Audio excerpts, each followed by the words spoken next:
Hello दोस्तों, कैसे हैं आप। दोस्तों आज हम 1.3 प्रैक्टिस सेट करेंगे और उसके लिए अपने को कंडीशनल ऑफ स्टेटमेंट्स और कन्वर्स समझना बहुत ज़रूरी है। तो यहाँ पर कुछ दो तीन पैराग्राफ है दोस्तों, पेज नंबर 8 पे। इसको हम थोड़ा सा रीड कर लेते हैं और समझ लेते हैं, फिर डायरेक्टली हम प्रैक्टिस सेट पे जाएंगे। बहुत ईजी दोस्तों ये। Conditional statements and converse, the statements which can be written in the if and then form, यानी कि इफ़ और देन फॉर्म में कोई भी स्टेटमेंट लिखा होता है उसको हम कंडीशनल स्टेटमेंट बोलते हैं, आर कॉल्ड कंडीशनल स्टेटमेंट।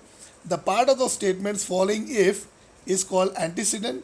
अब दोस्तों एंटीसीडेंट यानी कि पास्ट में जो हो चुका फॉर्मर, उसे हम एंटीसीडेंट बोलते हैं, यानी कि पास्ट में जो भी इवेंट्स हो चुका उसे हम एंटीसीडेंट बोलते हैं। And the part following then is called the consequent. अब कॉन्सिक्वेंट यानी कि रिजल्ट को बोलते हैं, इफेक्ट को बोलते हैं, सर्कमस्टेंसेस को बोलते हैं।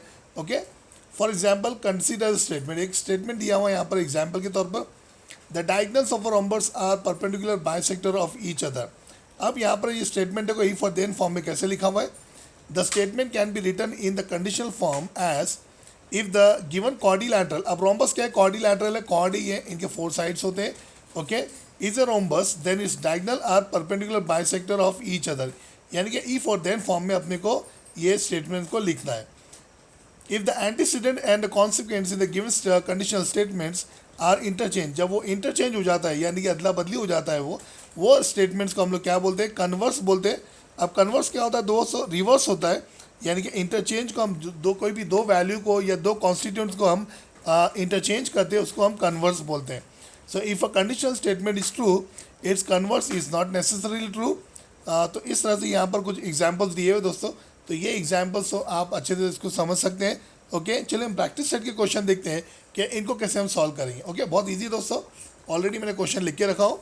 ओके, तो चलिए हम शुरू करते हैं इसको। टेक्स्ट बुक में write the following statements in the if and then form, practice set 1.3 हम ले रही है। Okay, the opposite angles of a parallelogram are congruent. यहाँ पर अब देखिए, यहाँ पर पैरेललोग्राम क्या है, क्वाड्रिलैटरल है दोस्तों ये। ओके, तो अगर मैं इसको इस तरह से पढ़ूँ, if a quadrilateral is a parallelogram, क्योंकि पैरेललोग्राम क्वाड्रिलैटरल है तो उसका अपोजिट एंगल्स क्या होगा, कॉन्ग्रुएंट, तो यानी कि देन लगाएंगे हम लोग। तो मैं इस तरह से पढ़ूंगा, if a quadrilateral is a parallelogram then the opposite angles of that quadrilateral are congruent. हम ऐसा भी लिख सकते हैं इसको। तो मैं इस तरह से इसको आंसर लिखूंगा, if a quadrilateral, if A quadrilateral,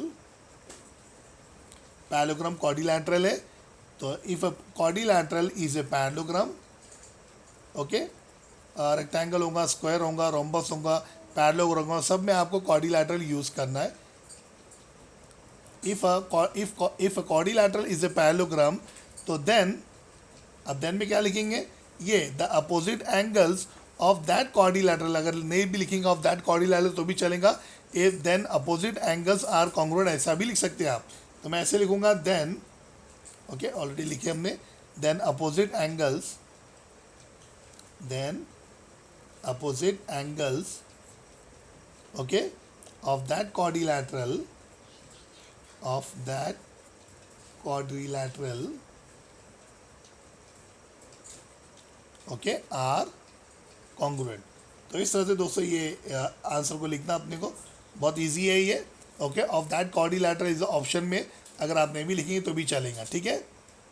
चलिए नेक्स्ट लेते हैं हम लोग, the diagonals of a rectangle are congruent. अब देखिए यहाँ पर रेक्टेंगल भी क्या है, यहाँ पर क्वाड्रिलैटरल है, तो अगर मैं लिखूंगा if quadrilateral is a rectangle then the diagonals are congruent. देखो कितना सिंपल है ये। तो इस तरह से हम इसको आंसर में लिखेंगे, इफ क्वाड्रिलैटरल, रेक्टेंगल है ये तो क्वाड्रिलैटरल लिखेंगे हम लोग, स्क्वायर होगा, रोम्बस होगा, पैरेललोग्राम होगा तो क्वाड्रिलैटरल लिखेंगे। If quadrilateral is a rectangle, is a rectangle, okay, comma डालेंगे हम लोग, देन डायगोनल्स, उसके डायगोनल्स क्या होंगे, कॉन्ग्रुएंट होंगे, तो हम लिखेंगे इस तरह से, देन डायगोनल्स आर कॉन्ग्रुएंट। ठीक है दोस्तों, देखिए कितना सिंपल है ये। ओके, चलिए यहाँ पर भी देखते हैं, if an isosceles triangle, the segment joining the vertex and the mid point of the base is perpendicular to the base. तो बहुत इजी दोस्तों, अगर एक ट्रायंगल, अगर यानी कि इफ अगर एक ट्रायंगल आइसोसेलेस होगा तो उसका जो सेगमेंट होगा, यानी कि यहाँ पर दा की जगह पे हम लोग क्या लगा देंगे, देन लगा देंगे। तो इस तरह से हम आंसर लिखेंगे, बहुत सिंपल है दोस्तों ये भी। इफ़ अ ट्राइंगल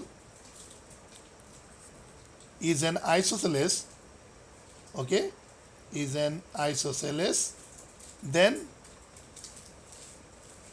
सेगमेंट, अब यहाँ से पूरा सेम लिख देना है आपको, same to same.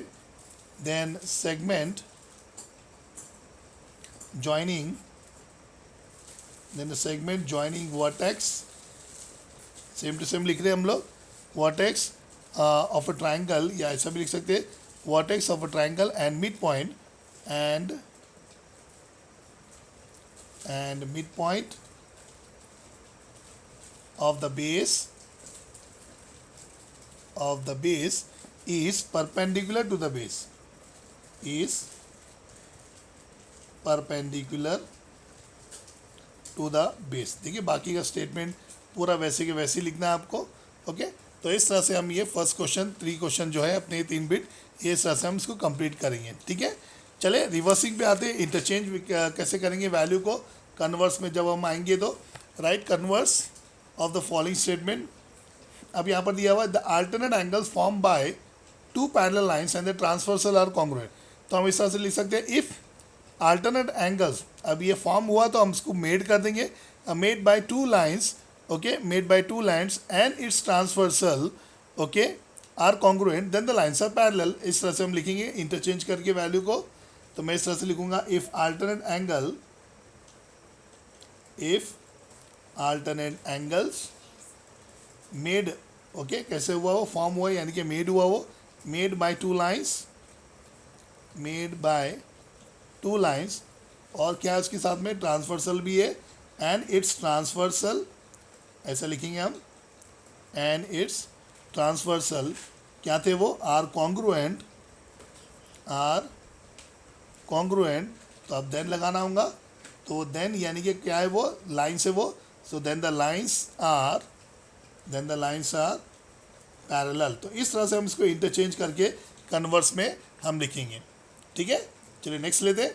If a pair of the interior angles made by a transversal of 2 lines are supplementary, then the lines are parallel. तो ये भी हम ऐसे लिखेंगे।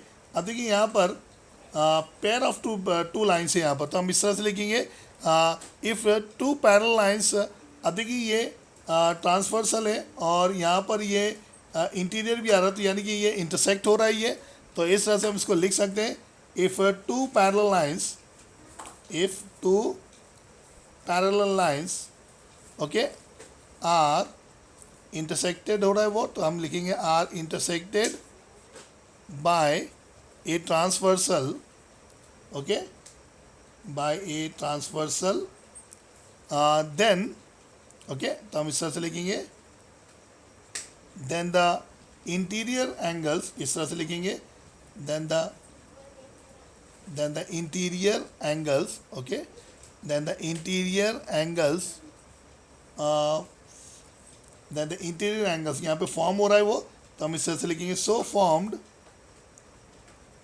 सो फॉर्म्ड आर, कैसे हो रहा है वो, सप्लीमेंट्री, तो हम लिख देंगे यहाँ पर सप्लीमेंट्री, ओके दोस्तों। तो इस तरह से ये आंसर हो जाएगा अपना, if 2 parallel lines are intersected by transversal, okay, फिर हम इसको इंटरचेंज करेंगे, then the interior angles so form are supplementary, right है ये। तो इस तरह से हम इसको लिख सकते हैं, ठीक है। चलिए वन मोर है, अब क्या है ये, the diagonals of rectangle are congruent. तो बहुत ईजी दोस्तों, ये डायगोनल्स ऑफ रेक्टेंगल क्या है, क्वाड्रिलैटरल है। तो आप इस तरह से लिख सकते हैं, if the diagonals of a quadrilateral are congruent, यानी कि ये कॉन्ग्रुएंट हो रहा है, ये आर कॉन्ग्रुएंट, देन इस तरह से लिखेंगे हम लोग, देन अब यही क्वाड्रिलैटरल क्या हो जा रहा है, रेक्टेंगल हो जा रहा है। तो आप इस तरह से लिखेंगे, देन क्वाड्रिलैटरल इज रेक्टेंगल। तो इस तरह से दोस्तों हम इसको कर सकते हैं, बहुत सिंपल है, ओके।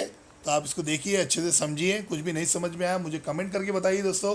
पहली बार आए इस चैनल पे तो चैनल को यार सब्सक्राइब किए बिना जाइए नहीं, ओके। और कुछ भी नहीं समझ में आया मुझे कमेंट करके बताइए, और हम चैनल को इम्प्रूव करेंगे, और इस तरह से मैं आपके लिए वीडियो लाता रहूँगा। So thank you very much, thanks for watching, take care of your self.